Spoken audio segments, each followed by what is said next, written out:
Oke, Assalamualaikum warahmatullahi wabarakatuh. Eh,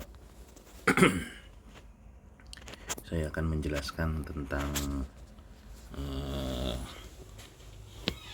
evaluasi dan pengukuran penjas adaptif. Ini materi kuliah yang lanjutan.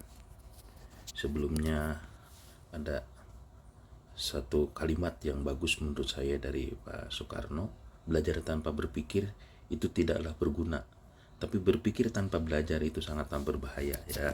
Ingat-ingat ini teman-teman. Pokok bahasan dari materi kali ini adalah ada 5 ya, nanti akan dijelaskan satu persatu.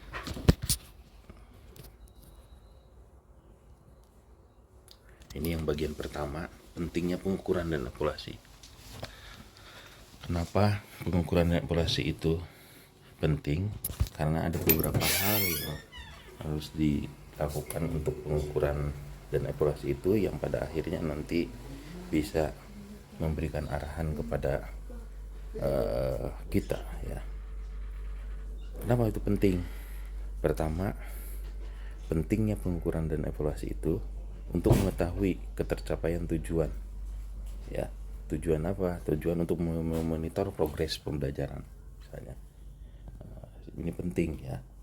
Kemudian merupakan bagian integral keseluruhan penyelenggaraan program. Jadi tahu bahwa program itu tercapai atau tidak kan. Tentunya dengan pengukuran dan evaluasi baru kita tahu ya bagaimana kegiatan tersebut berjalan dengan baik atau tidak gitu loh. Itu intinya diantaranya.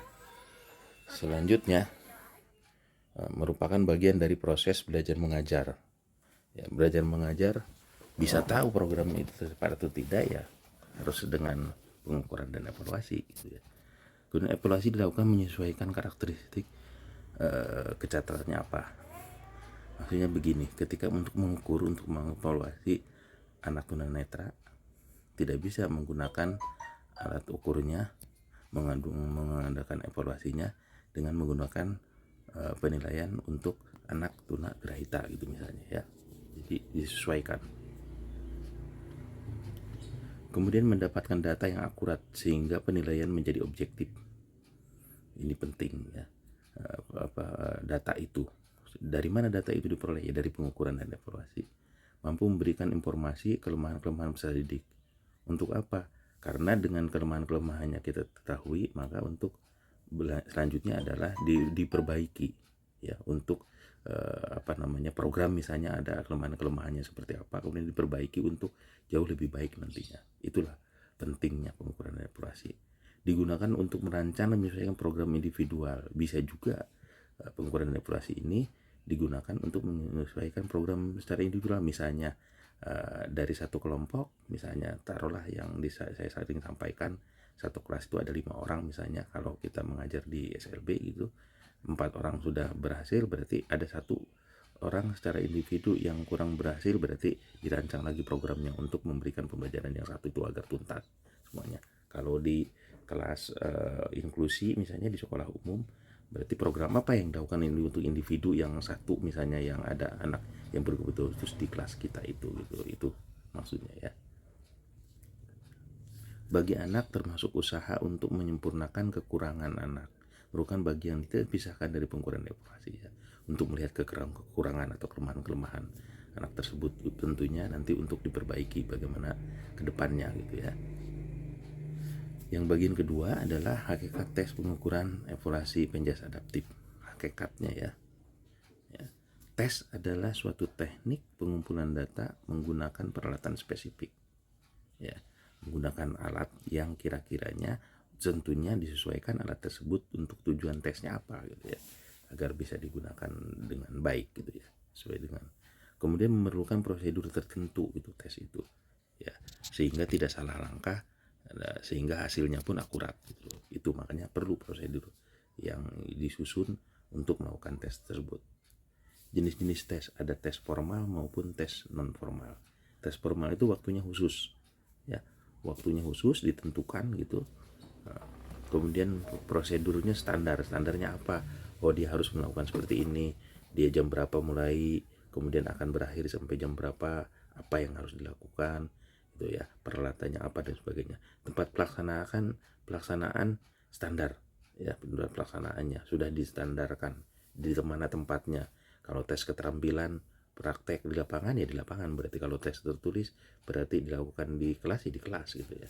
Itu ya. Kemudian peralatan yang standar yang bisa dilakukan. Contoh misalnya tes kebugaran jasmani. Apa sih peralatannya yang diperlukan gitu ya untuk mengetes anak tersebut misalnya. Misalnya kalau untuk lari bagi anak yang kakinya tidak bisa digerakkan gitu ya, misalnya anak yang bahasa kita sering punya anak lumpuh gitu misalnya. Berarti ketika melihat tes kebugaran jasmaninya dalam lari, dia menggunakan kursi roda gitu misalnya ya, wheelchair ya pakainya misalnya gitu ya. Kemudian tes non formal. Tes non formal itu waktunya fleksibel ya. Karena kaitannya dengan observasi nanti ini ya. Bagaimana si guru misalnya waktunya itu sesuai dengan guru yang butuhkan, kapan dia butuh melakukan tes non formal itu ya. Prosedurnya fleksibel, mungkin di awal pembelajaran misalnya untuk mengetes awal gitu ya, atau di tengah-tengah atau di akhir gitu ya. Tempatnya pun fleksibel, bisa dilakukan di mana saja gitu ya. Kemudian peralatan instrumen tidak harus baku ya, atau valid sesuai dengan keinginan si gurunya ya, tujuannya apa tes yang akan dilakukan tersebut. Contohnya ialah observasi pelaksanaan pembelajaran. Jadi melihat ketika selama pembelajaran diamati oleh gurunya, diobservasi, ya itu pun merupakan tes ya secara hakikatnya. Walaupun itu non formal dilakukan ya, tidak terstruktur, tidak terjadwal misalnya.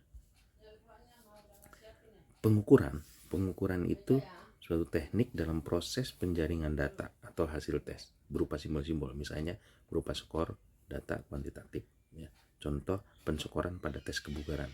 Nah, dia misalnya push up-nya dapat berapa itu diskor, kemudian akhirnya sampai dengan menentukan nantinya oh ini masuknya kategori kebugarannya itu sedang, rendah, tinggi dan sebagainya. Itu ya, itu pengukuran.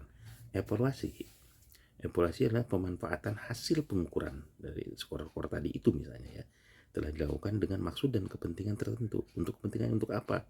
Contoh, guru penjajah adaptif menggunakan hasil pengukuran data-data tadi itu untuk menentukan rencana program apa yang harus dilakukan ketika ini masih belum masuk misalnya kebugaran jasmaninya di tahapan masih rendah nih, apa yang dilakukan pada akhirnya gitu ya. Buat lagi program lagi yang kira-kiranya untuk cepat meningkatkan kebugaran jasmani misalnya ya.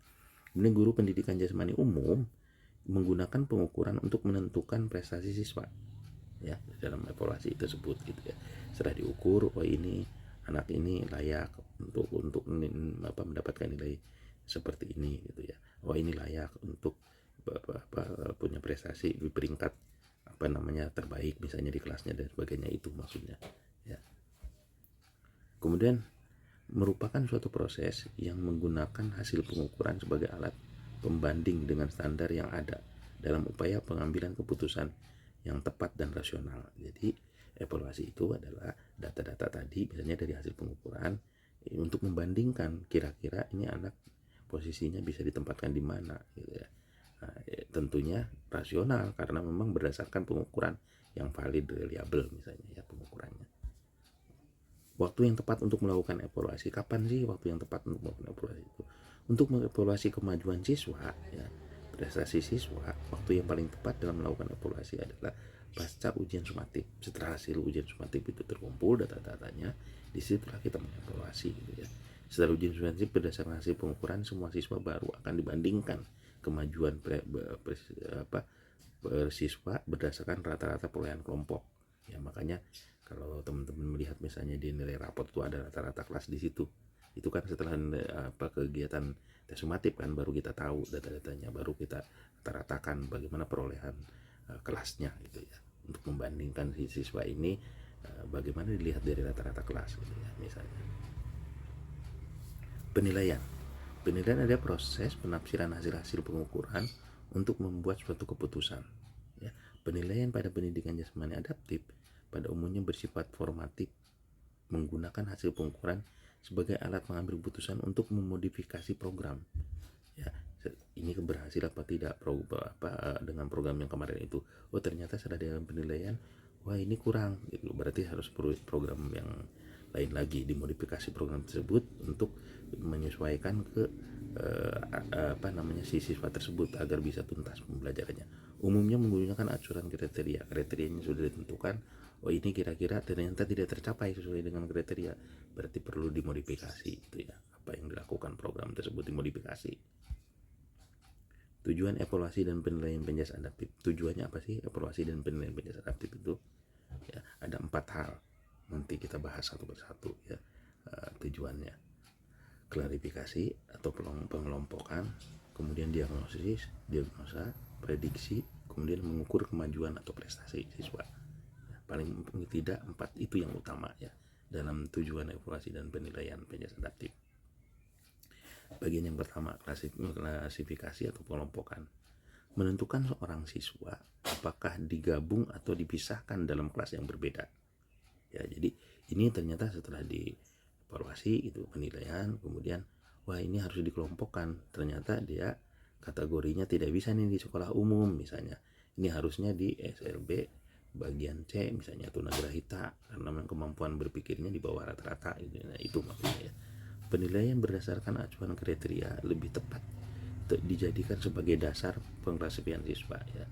Dari acuan kriterianya ini masuk ke sini, kemampuan berpikirnya berarti harus dipindahkan ke sini gitu misalnya. Ya, multi exit multi entry gitu ya.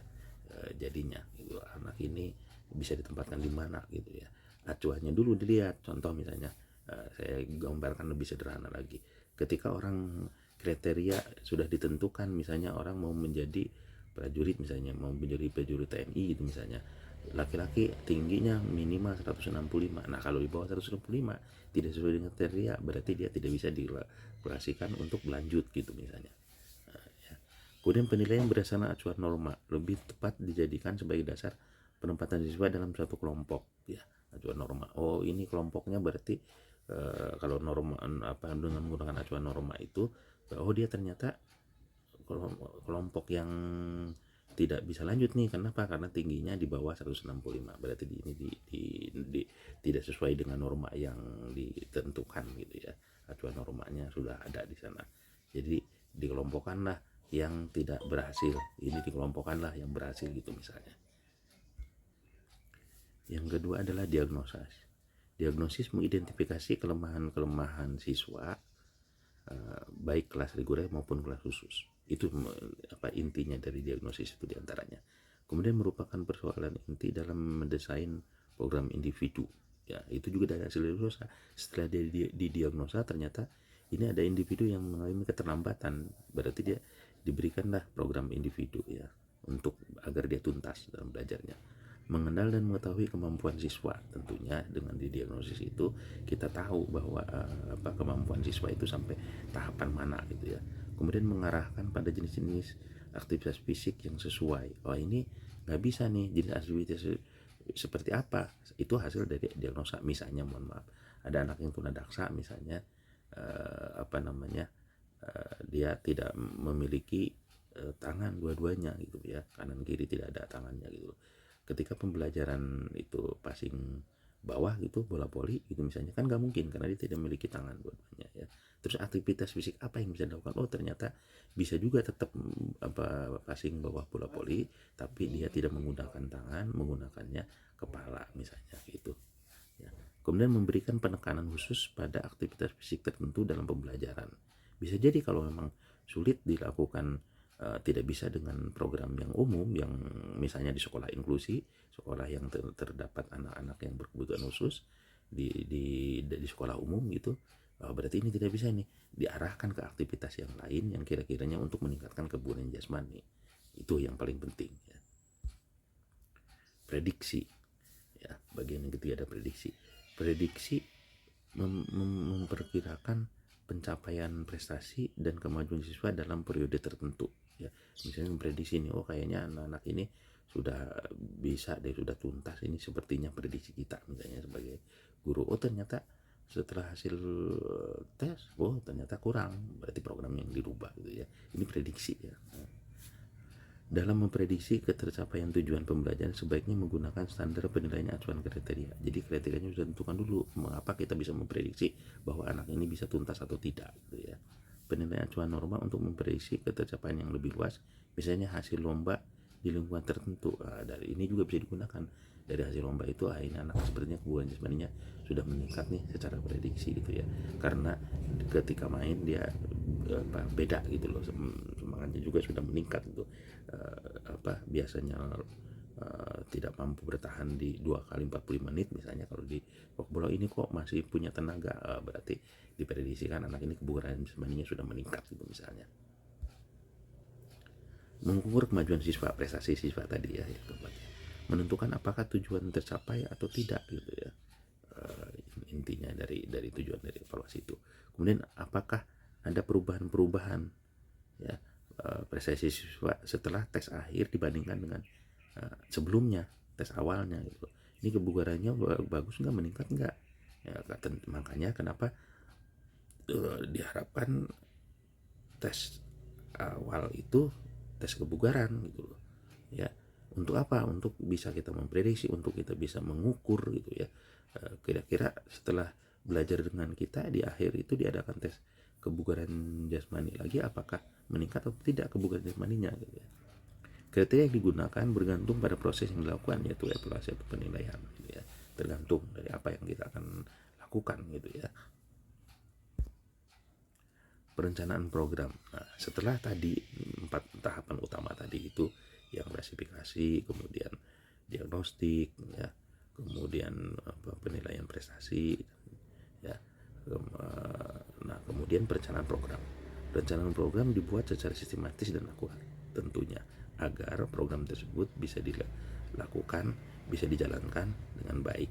Minimal berupa program tahunan bagusnya gitu ya. Bagusnya seperti itu gitu, program tahunan, sehingga kita bisa melakukan diagnostik, bisa melakukan prediksi, bisa mengklasifikasikan nanti ini masuk kemana, itu program ini gitu ya. Itu maksudnya didesain berdasarkan tingkat kemampuan dan prestasi siswa ya, desain gitu ya. Misalnya ketika kita akan mengukur anak tunagrahita di SLB tunagrahita, sesuaikan apakah ini masuknya kategori debil, kategori imbisil gitu ya. Tentunya akan beda-beda gitu ya penanganannya juga. Penggunaan standar penilaian acuan kriteria lebih tepat digunakan dalam proses pengembangan rencana program ya. Kriteria acuan kriteria yang sudah ditentukan, ini bagaimana caranya modifikasi gitu pada akhirnya, karena untuk penuntasan tadi itu pengembangan rencana program ya, bisa dilakukan berdasarkan hasilnya dari data-data yang sudah ada ya, dari acuan kriteria yang sudah ditentukan gitu ya. Pedoman penggunaan tes. Ini pedomannya penggunaan tes itu ya. Faktor yang perlu dipertimbangkan sebelum menggunakan suatu bentuk tes, sebelum menggunakan tes, faktor yang perlu dipertimbangkan oleh kita. Ya. Seorang guru PNJS adaptif harus benar-benar memahami dengan baik tes yang akan digunakan, ya, sehingga tujuannya akan tercapai. Misalnya tadi yang saya sampaikan, ini untuk bentuk tes kebugaran jasmani untuk anak tunanetra itu seperti ini, bentuk tes kebugaran jasmani untuk anak tunagrahita mungkin berbeda gitu ya, yang diberikan gitu loh. Itu maksudnya. Jadi harus paham tuh si guru gitu ya, mana tes yang akan digunakan ya, alat ukur mana yang akan digunakan ya. Tes yang digunakan harus sahih ya atau valid ya, dapat mengukur keterampilan yang sesuai dengan tujuan yang kita kendaki. Tujuannya untuk apa gitu ya.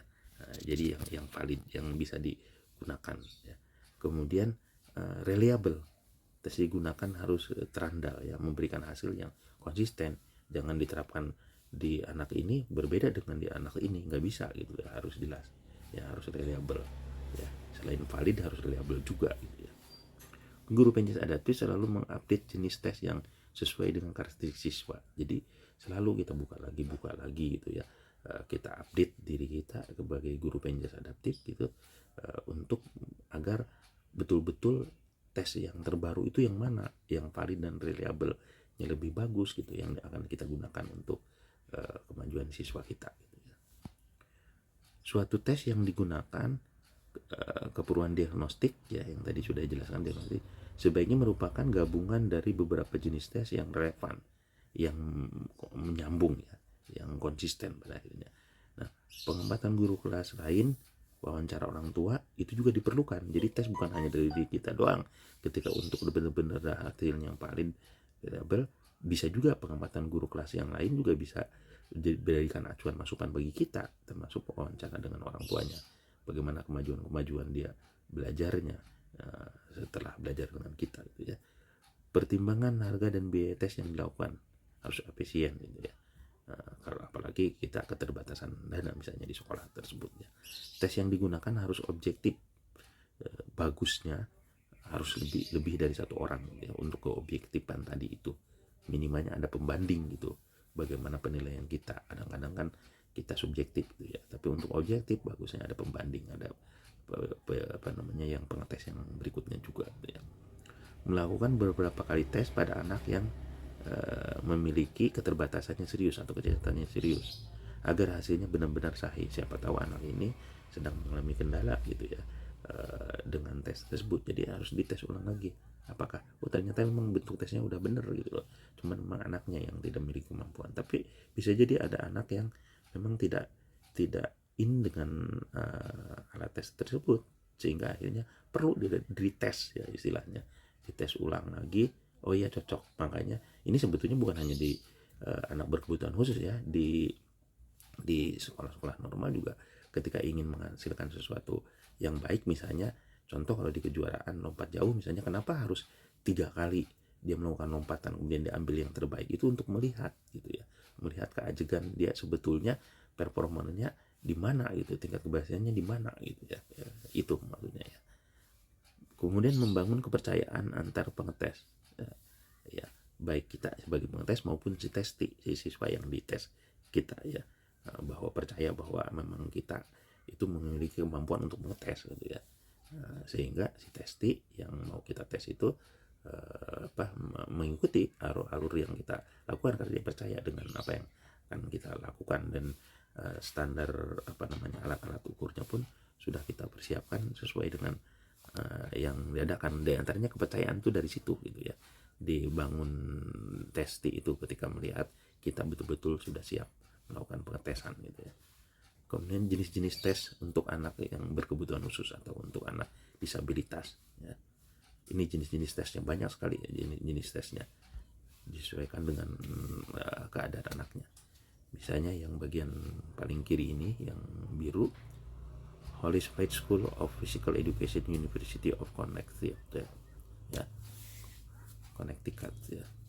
Tes kebugaran untuk anak keterbelakangan mental, ini untuk anak yang berkebutuhan khusus atau anak tunagrahita ya, kemampuan berpikirnya di bawah rata-rata. Ini rangkaian tesnya terdiri dari kecepatan, daya tahan otot statis dari lengan sampai bahu, tungkai dan perut, keseimbangan, kecepatan, daya tahan jantung, paru. Tes ini untuk anak usia 9 sampai 20 tahun ya, yang Holy Spirit School ini ya. Kemudian Metropolitan Toronto Association for Retarded ya, dia juga mengeluarkan tes ya, untuk tes kebugaran jasmani anak keterbelakangan mental juga ya. Untuk tingkat apa? Untuk tingkat sedang yang tingkat sedang, bukan yang masuk kategori tinggi ataupun parah ya. Untuk anak usia 8 sampai 17 tahun. Terdiri dari apa tesnya? Daya tahan otot lengan dan bahu, fleksibilitas otot punggung, kekuatan otot tungkai, daya tahan otot perut, daya tahan jantung dan paru. Itu data-data yang diinginkan atau tes-tes yang dilakukan untuk anak yang keterbelakangan mental tingkat sedang. Kemudian yang berikutnya adalah tes kebugaran jasmani dibuat berdasarkan penilaian acuan norma. Jadi normanya sudah ditentukan di diktat yang ada itu lebih lengkap lagi ya penjelasannya. Ini digunakan untuk siswa kelainan penglihatan. Jadi untuk anak yang tunanetra usia 10 sampai 17 tahun. Nah, ini tidak bisa diterapkan tes ini untuk anak yang keterbelakangan mental karena beda. Ini khusus untuk anak yang tunanetra ya. HPARD ya. Youth Fitness Test Adaptation for the Blind. Jadi untuk anak berkebutuhan khusus tunanetra, for the blind ya, yang buta lah kalau biasanya secara umum orang memanggilnya. Kemudian tes kebugaran jasmani oleh Jack Hilsendenger ya. Nah, ini tes untuk siswa yang emosinya terganggu berat dan perkembangan geraknya lambat. Ya, ini khususnya untuk untuk anak-anak yang kategori seperti itu. Penilaiannya berdasarkan acuan norma, ada 10 butir tes. Ya.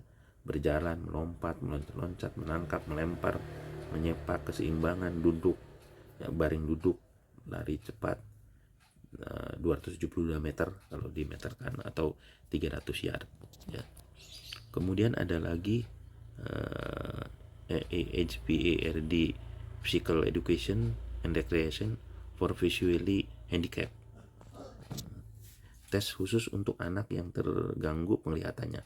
Jadi ini juga untuk anak tunanetra ya, yang usia 6-20 tahun.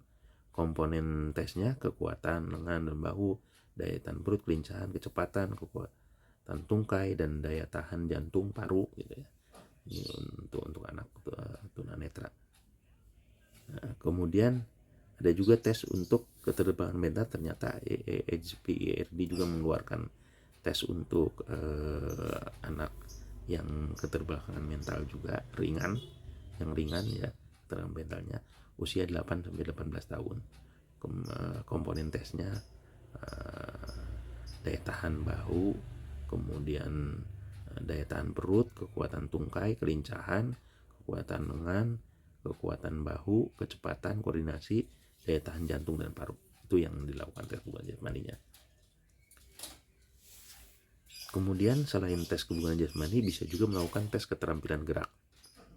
Ya, beberapa contoh diantaranya Basic Motor Ability Test, ya, hasil revisinya Basic Motor Ability Test, terdiri dari 11 butir tes. Ini merangkai manik-manik, memindahkan kelereng, melompat jauh tanpa awalan, keseimbangan statis, melempar sasaran, memukul bola, lari belak-belok, menyepak bola ke sasaran, baring telungkup, kemudian berdiri, mengendurkan otot punggung.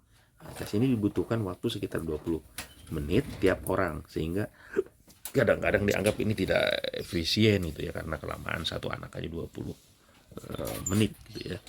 Tapi kalau memang kita ingin hasilnya benar-benar valid, itu ingin benar-benar objektif dan ingin benar-benar baik, itu sedang ingin benar